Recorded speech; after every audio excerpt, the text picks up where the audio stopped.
सम्पूर्णलाई नमस्कार। हामीलाई चाहिँ यो वनसिलामको बारेमा बताउनु गइरहेको छु। यो वनसिलाम हो, हामीले चाहिँ आफ्नै खेतको आलीमा हामीले चाहिँ यो उत्पादन गरेको छौँ। यो जहाँ यो चाहिँ 1000 देखि 1500 रुपियाँ केजी प्रति केजी चाहिँ पर्ने गर्छ यो वनसिलामको चाहिँ। तर यो वनसिलाम चाहिँ जुनसुकै ठाउँमा जुनसुकै जमिनमा पनि हुने यो वनसिलाम हो। हाडहरू जोड्नीहरू दुख्ने र पाचन प्रणालीलाई चाहिँ सफा गर्नेदेखि लिएर सुगर प्रेसरहरूको लागि पनि यो अति उपयुक्त छ। खाने विधि चाहिँ बिहान खाली पेटमा 1 चम्मच भिजाएर खाने र भरिसक्दै बेलुका सुत्नुभन्दा अगाडि भिजाएर राख्यो भने अझै उत्तम हुन्छ।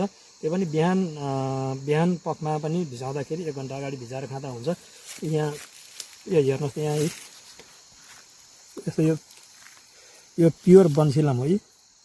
यो दाना देखाइदिनुहोस् त्यहाँ है, यो दाना है, यो वनसिलाम हो। यो भिजाएपछि पुरै फुलिन्छ, लसा परेको हुन्छ